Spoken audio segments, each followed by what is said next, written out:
Hi అండి. తెలుగు కథల ప్రపంచంకు స్వాగతం. పునర్జన్మ మినీ నవల్ని వింటున్నాం కదండి. నిన్నటి భాగంలో పరమేశ్వరమూర్తి ప్రభాకర్తో మాట్లాడాలని వాళ్ళ పార్వతీ అత్తయ్య వచ్చిందని చెప్తాడు. ఇంక తర్వాత కథ ఏ మలుపు తిరుగుతుందో ఇవాళ వినేద్దాం. ప్రభాకర్ అటూ ఇటూ కాకుండా తల ఊపాడు. ఎక్కడో దూరపు బంధువు కాబోలో ఆవిడ వచ్చి కూర్చొని అవి ఇవి మాట్లాడి నీల్మ సంగతి ఎత్తింది. ఓసారి మతిమరుపు వస్తే ఇంకా అంతే అంది. ఆ విషయం తెలిసినందువల్లనే నీలిమను పుట్టింట్లో ఉంచేశారా అని అడిగింది అని పరమేశ్వరమూర్తి చెప్పాడు. భవాని, నేను కానే కాదన్నాను. నీలిమకు కొన్నాళ్ల పాటు రెస్ట్ అవసరం కనుక వాళ్ళ అమ్మా నాన్న తీసుకువెళ్లారన్నాను. త్వరలోనే తీసుకొచ్చేస్తామన్నాను. ఆ మహాతల్లి ఒప్పుకుంటుందా? ఏం పర్వాలేదులే భవాని, నాతోనైనా నిజం చెప్పు అని నిలదీసింది. అది చాలదన్నట్లు అని ఆగింది. ప్రభాకర్ తండ్రి కేసు చూశాడు. చూడు నాయనా, ఇలాంటి విషయాలు పట్టించుకోకూడదు. నాతోనూ కొందరు మాట్లాడారు. ఈ చెవిన విని ఆ చెవిన వదిలేయాలి. మీ అమ్మకి ఎంత చెప్పినా ఆవిడ గ్రహించడం లేదు. ఇంతకీ ఏమంది ఆవిడ అన్నాడు ప్రభాకర్. ఏమంటుంది? ఎన్నాళ్ళు మీ వాడికి పెళ్ళైన బ్రహ్మచర్యం, నా ఎరికన బోల్డు సంబంధాలున్నాయి అంది. మీ అమ్మ ఆవిడ మాటలు భరించలేకపోతోంది. చివరకు నేనే పక్క గదిలో నుంచి ఫోన్ చేసి మీ అమ్మతో ఎవరో మాట్లాడినట్లు మాట్లాడి ఆవిడను పంపించేసరికి తల ప్రాణం తోకకొచ్చింది. ప్రభాకర్ పక్కున నవ్వాడు. ఏమిట్రా ఏడ్చే చోట నవ్వుతావు అంది భవాని కోపంగా. అమ్మా, ఏడవాలో నవ్వాలో తెలియని పరిస్థితి. ఈ అనుభవం నీకు నిన్ననే అయింది, కానీ నాకెప్పుడో అయింది. నీల్మ పరిస్థితిని అందరికీ చెప్తేనే మంచిదని డాక్టర్ గారు అన్నారు. చెప్పాలా లేదా అని అనుమానంగా ఉంది. నీలిమలో జ్ఞాపకాలు మరుగయ్యాయని, ఆమె పుట్టింట్లో ఉందని తెలియగానే నేను పెళ్లికొడుకుల లిస్టులో చేరిపోయాను అంటూ ప్రభాకర్ తన కొలీగ్ సంజయ్ సంగతి, తన బాస్ మేనకోడల్ని పరిచయం చేస్తూ సినిమా కథలు చెప్పిన విషయము వివరించాడు. భగవంతుడా, ఏం కలికాలం అంది భవాని. ఇది పురుషాధిక్య ప్రపంచం అన్న మాట నిజమేనేమో. భార్య పోయింది అని తెలియగానే బంధుమిత్రులు క్యూ కడతారు. మొదటి రోజు వచ్చి పరామర్శ చేస్తారు. రెండో రోజు వచ్చి సంబంధం చెప్తారు. కనీసం 6 నెలలైనా ఆగుదాం అనుకోరు. భార్య పోయిన దుఃఖంలో ఉన్నాడేమో అని కూడా ఆలోచించరు. ఆడపిల్లను గుండెల మీద కుంపటి అనుకుంటారు. ఎలాగోలో వదిలించుకోవాలి అన్నాడు పరమేశ్వరమూర్తి. ఏమో, ఇప్పుడు మగపిల్లలకే పెళ్లిళ్ళు కష్టమంటున్నారు అందరూ అంది భవాని. అదే నిజమైతే వరకట్నమూ ఉండదు, వరకట్నపు హత్యలు ఉండవు. అలా హత్య చేసిన వారికి కూడా పిల్లనిచ్చేవారు ఉండరు అన్నాడు పరమేశ్వరమూర్తి. తల్లిదండ్రులు చర్చ మొదలు పెడితే ఎప్పటికీ ఆగదని తెలిసిన ప్రభాకర్, సరే, నేను వీలైనంత త్వరలో నీలిమను ఇక్కడకు తీసుకొచ్చేస్తాను. నేను ఓసారి కంప్యూటర్ చూసుకోవాలి. మీటింగ్ మొదలయ్యే వేలైంది అన్నాడు ప్రభాకర్. తిరగా తిరగా గారెలు చేదెక్కుతాయి అంటారు. తినగా తినగా వేము తీయనుండు అని కూడా అంటారు. తింటూ తింటూ ఉంటే తీయగా ఉండేవి చేదుగాను, చేదుగా ఉండేవి తీయగాను మారతాయా? ఇష్టమైనవి అయిష్టంగాను మారతాయన్నది నిజమేనేమో. సెక్స్ అనేది స్త్రీ పురుషులిద్దరికీ సమానమే అయినా ఆ ప్రక్రియ వల్ల ప్రతిఫలంలోని కష్టాలు ఆడవాళ్ళకే ఎక్కువ. కలయిక వల్ల గర్భం దాల్చేది స్త్రీ. పిల్లలను కనిపెంచవలసినది స్త్రీయే. గర్భం అవాంఛితం అనుకుంటే అబార్షన్ చేయించుకోవలసింది స్త్రీయే. అంతేకాదు, శారీరకంగా బలహీనురాలవటం వల్ల లైంగిక వ్యాధులు, ముఖ్యంగా HIV, తద్వారా ఎయిడ్స్ ఆమెకు సంక్రమించే అవకాశాలు ఎక్కువ. ఇంత చేదు ఉందని తెలిసి స్త్రీ కలయికలో తీయదనాన్ని ఎలా అనుభవిస్తుంది? అదే సృష్టి రహస్యం కాబోలు. సృష్టి కార్యంలో తీపి లేకపోతే సృష్టి ఉండనే ఉండదు కదా. శిరీష విషయంలో మాత్రం తిన్న కొద్దీ తీపి ఎక్కువైంది. నిఖిల్ విషయంలో గారెలు చేదెక్కడం ప్రారంభమైంది.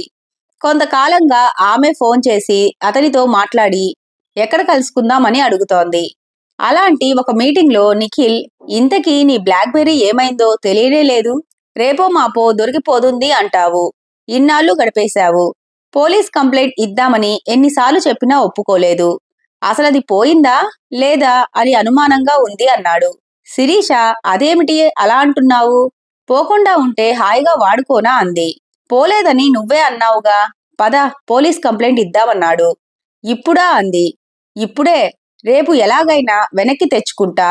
ఈ మాట ఇప్పటికి ఎన్నిసార్లు చెప్పావు అన్నాడు. గ్యారెంటీ ఇస్తున్నాను అంది. బ్లాక్బెర్రీ మీద గొడవతో ఇద్దరూ చిరాకుగా ఉన్నారు. పార్కు నుంచి సినిమా, హోటల్ వగైరా ప్రోగ్రాంల ఆలోచనలు లేకుండా ఎవరి దారిన వారు వెళ్లిపోయారు. ఆదివారం నీలిమ తొందరగా స్నానం చేసి, అమ్మా, గుడికి వెళ్లి వస్తాను అంది. జానకీదేవి అదేమిటి, అల్లుడు ఈరోజు వస్తున్నానని నిన్ననే ఫోన్ చేశాడుగా అంది.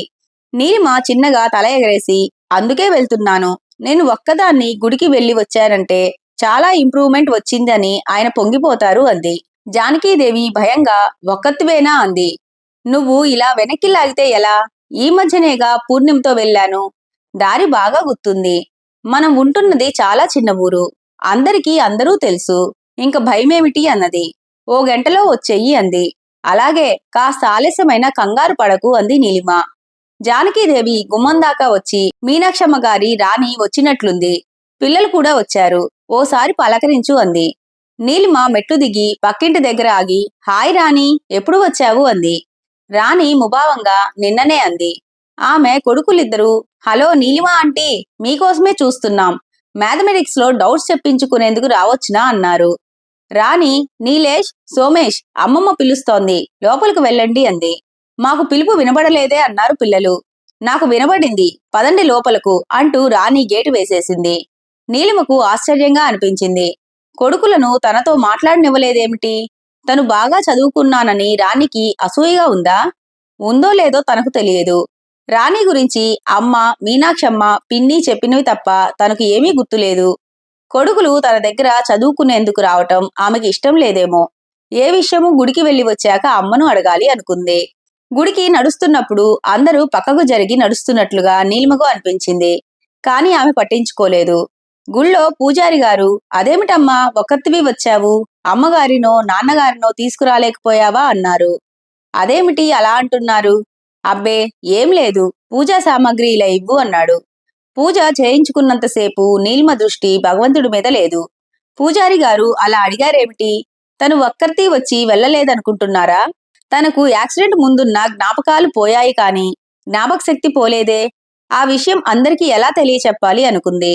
పూజ పూర్తయ్యాక తీర్థప్రసాదాలు స్వీకరించి నీలిమ గుడి ప్రాంగణంలో కూర్చుంది. ఆమెకు కొంత దూరంలో కూర్చొని లోకాభిరామాయణం మాట్లాడుకుంటున్న ముగ్గురు ఆడవాళ్లు ఆమెను చూస్తూనే లేచిపోయారు. ఇళ్లకు వెళ్లిపోతారు కాబోలో అనుకున్న ఆమె, వారు మరోచోట కూర్చోవడం చూసి నివ్వెరపోయింది. ఏమిటిది? తనను చూస్తూనే అలా దూరంగా వెళ్లిపోయారు అందరూ. వీరికి తను తెలుసునా? తనకు కూడా ఒకప్పుడు వీళ్ళంతా పరిచయమై ఉండాలి.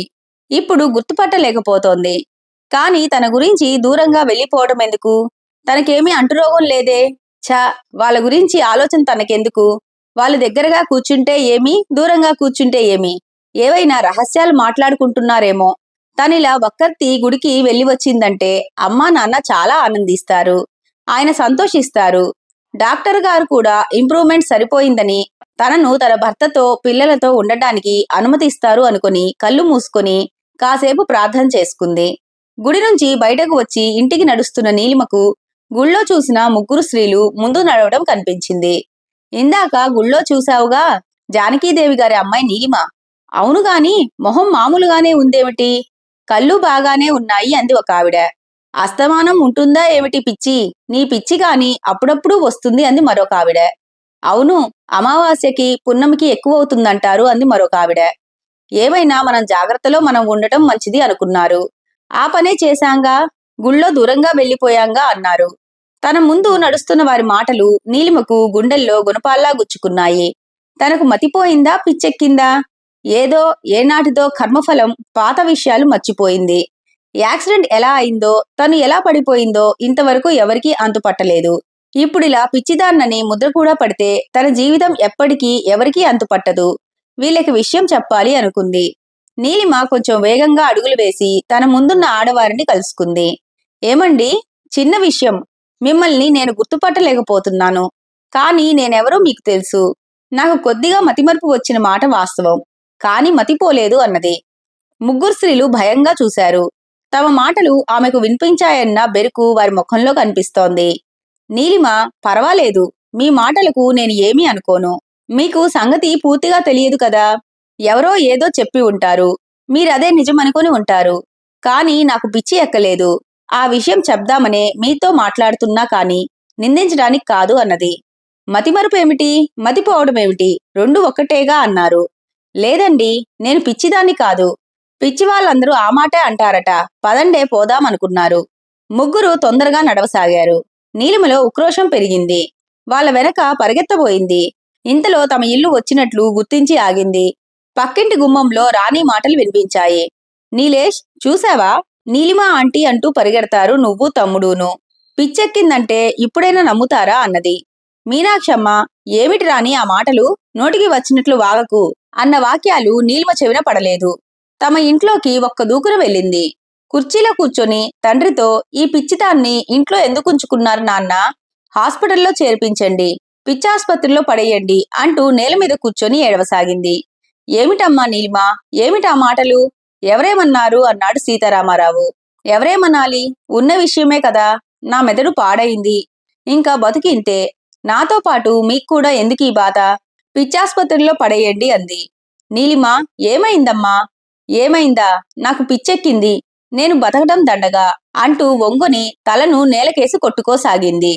అమ్మా నీలిమా, ఏమిటా పని అంటూ సీతారామారావు కుర్చీలో నుంచి ఆమెను పట్టుకోబోయాడు. వంటింట్లో నుంచి జానకీదేవి పరిగెత్తుకుని వచ్చింది. ఇద్దరూ కలిసిన నీలిమను ఆపలేకపోయారు. తలను బాదుకుంటూ ఆమె తల తిరిగి పడిపోయింది. అమ్మా నాన్నలిద్దరూ కాసేపు అచేతనంగా ఉండిపోయారు. ఆ పైన ఫ్యామిలీ డాక్టర్కి ఫోన్ చేశారు. అదృష్టవశాత్తు ఆయనింకా క్లినిక్కి వెళ్ళలేదు. నా హాస్పిటల్లోనే చేర్చుకుంటాను. సాయంత్రానికల్లా తెలివి వస్తుంది. ఈలోగానే రావచ్చు అన్నాడు. ప్రభాకర్ బస్సు దిగి అత్తారింటికి వచ్చి కాలింగ్ బెల్ కొట్టే సమయానికి మీనాక్షమ్మ కూతురు రాణితో తిడుతోంది.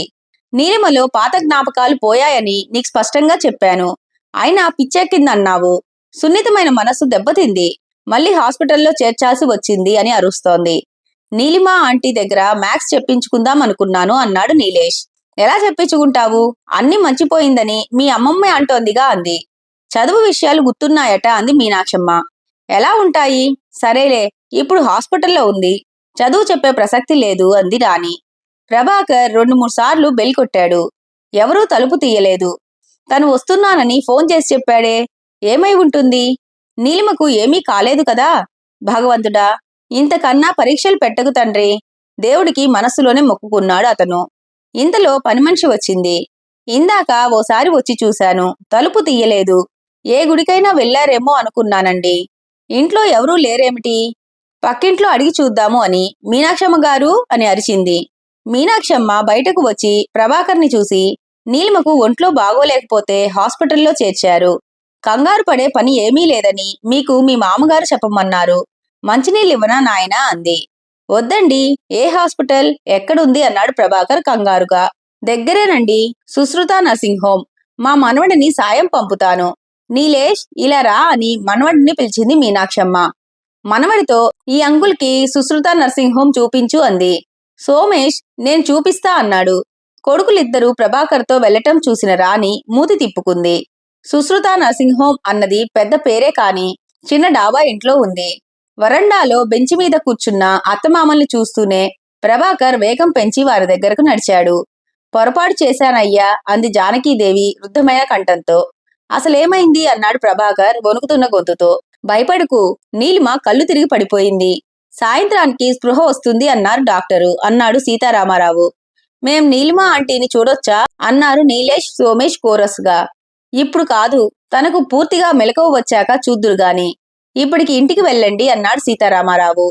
నన్నిక్కడకు తీసుకొచ్చినందుకు థ్యాంక్స్ అన్నాడు ప్రభాకర్. పిల్లలు కొంచెం నిరుత్సాహంగా వెళ్ళిపోయారు. అత్తమామలిద్దరూ ప్రభాకర్కి ఉదయం జరిగిన విషయాలు తమకు తెలిసినంత వరకు చెప్పారు. నీలిమ ఒక్కర్తి గుడికి వెళ్లటం, గుడి నుంచి వస్తూనే ఏడవటం, పిచ్చాసుపత్రిలో చేర్పించేయమనటం, తలను నేలకేసి కొట్టుకోవటం, స్పృహ తప్పటం, డాక్టర్ వచ్చి హాస్పిటల్లో చేర్చుకోవటం అన్నీ విన్న ప్రభాకర్ దారిలోనో గుడిలోనో ఎవరో ఏదో అని ఉంటారు. నీలిమ అసలే సున్నిత మనస్కురాలు అన్నాడు. అదే అనుకుంటున్నాను. ఒక్కర్తిని వెళ్ళవద్దన్నాను. కాదు కూడదు అని వెళ్ళింది. గట్టిగా చెప్పి ఆపి ఉండాల్సింది అంది జానకీదేవి. పెద్ద డాక్టర్ గారిది పొరపాట అని అనిపిస్తోంది. నీలిమ మనః పరిస్థితిని అందరికీ చెప్పమన్నాడు ఆయన. మనమైనా ఆలోచించకుండా చెప్పకుండా ఉండాల్సింది అన్నాడు సీతారామారావు. ప్రభాకర్ దీర్ఘంగా నిట్టూర్చాడు. ఇలా చెయ్యాల్సింది, అలా చేయకుండా ఉండాల్సింది అని అనుకోవటంలో ప్రయోజనం లేదు. ఇప్పుడేం చెయ్యాలి అన్నది ఆలోచించాలి అన్నాడు. అవును, ఇప్పుడేం చెయ్యాలి అని అనుకుంటూ ఉండగానే ప్రభాకర్ సెల్ ఫోన్ మోగింది. అతను ఫోన్ తీసి నంబర్ చూసి, క్షేమంగా చేరాను. ఇదిగో ఇప్పుడే నేను చేద్దాం అనుకుంటున్నాను. ఒక 10 నిమిషాల్లో వివరంగా మాట్లాడతా అంటూ ఫోన్ పెట్టేశాడు. ఏం చెయ్యాలి అన్న ఆలోచనలో ఒక్క ఆశాకిరణం మెరిసింది. ఒకసారి స్పృహ తప్పినప్పుడు నీలిమ గతమంతా మర్చిపోయింది. ఇప్పుడు రెండోసారి స్పృహ తప్పినప్పుడు అన్నీ గుర్తుకొస్తాయా? అలా జరిగితే ఇంక కావాల్సిందేమిటి అనుకున్నాడు. ఈ ఊహనే వెలిబుచ్చినప్పుడు డాక్టర్ గారు జీవితం సినిమా కాదన్నారు. ఆయన చెప్పినవన్నీ రైట్ అవ్వాలని ఏముంది? నీలిమ విషయం అందరికీ చెప్పమన్నారు. ఆ సలహాయే ఇప్పుడు ఈ కష్టానికి కారణం. నీలిమకు ఇప్పుడు అన్నీ గుర్తుకొచ్చేస్తాయి అన్నదే నిజమనిపిస్తోంది. డాక్టర్ గారు కూడా అరుదుగా అలా జరగవచ్చు అన్నాడుగా. ప్రభాకర్ అత్తమామల వైపు చూశాడు. వాళ్ళ మనసుల్లోనూ అదే ఆలోచనలు కరుగుతున్నాయేమో. కళ్ళలో వెలుగు కనిపిస్తోంది. మనసుల్లో అందరిది ఒకే ఆలోచన, ఒకే ఆశ అన్న నమ్మకం వల్లనేమో జానకీదేవి అల్లుడితో మీ అమ్మగారిని, నాన్నగారిని, పిల్లలను కూడా రమ్మంటే బావుంటుంది అంది. ప్రభాకర్ విషయం ఎలా చెప్పాలా అనుకుంటూ ఫోన్ చేశాడు. నీరజ ఫోన్ తీసి హాయ్ డాడీ, హ్యాపీ న్యూస్, రేపు ఎల్లుండి హాలిడే అంది. ఎందుకు అన్న ప్రభాకర్తో టీవీలో చెప్పారు స్కూల్స్ బంద్ అట అంది. ఫోన్ బామ్మకో తాతయ్యకో ఇయ్యి అన్నాడు ప్రభాకర్.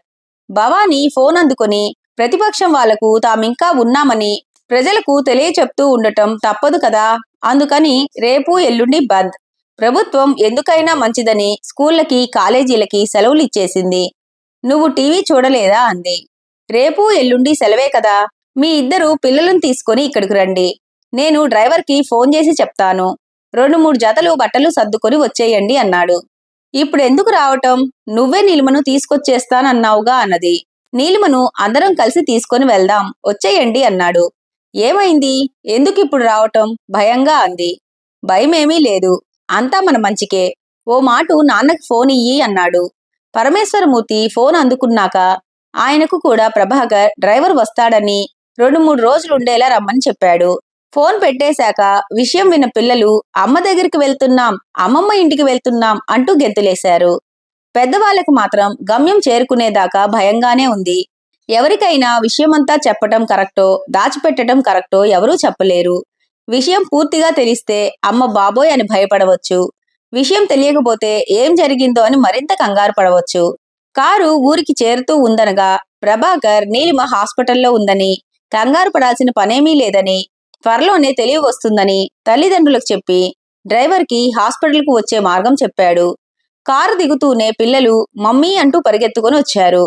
పిల్లలను దగ్గరకు తీసుకుంటూ జానకీదేవి అమ్మకు ఒంట్లో బాగోలేదు, డాక్టర్ గారు సాయంత్రానికల్లా తగ్గిపోతుందని చెప్పారు, ఇంక కొంచెం సేపే అంది. నీరజ ఏడుపు గొంతుతో ఎప్పుడూ అలానే అన్నారు, ఎప్పటికీ తగ్గలేదు, తగ్గాక కూడా ఇంటికి రాలేదు, నాకు అమ్మ కావాలి అంది. అరవింద్ మమ్మీ అంటూ ఏడుపు మొదలుపెట్టాడు. పెద్దవాళ్ళందరూ నిస్సహాయంగా చూశారు. ప్రభాకర్ మెల్లగా గుడికి వెళ్లి దేవుడికి దండం పెట్టుకుందాం, అమ్మకు తొందరగా నయమైపోతుంది అని పిల్లలకు నచ్చజెప్పి గుడికి తీసుకెళ్లాడు. గుడి తలుపులు వేసి ఉన్నాయి. ప్రాంగణంలోకి పిల్లలను తీసుకెళ్లేసరికి పూజారి గారు ఎదురొచ్చారు. నీలిమను హాస్పిటల్లో చేర్చారట కదా అన్న ఆయన ప్రశ్నకు ప్రభాకర్ ఆశ్చర్యంగా మీకెలా తెలిసింది అన్నాడు.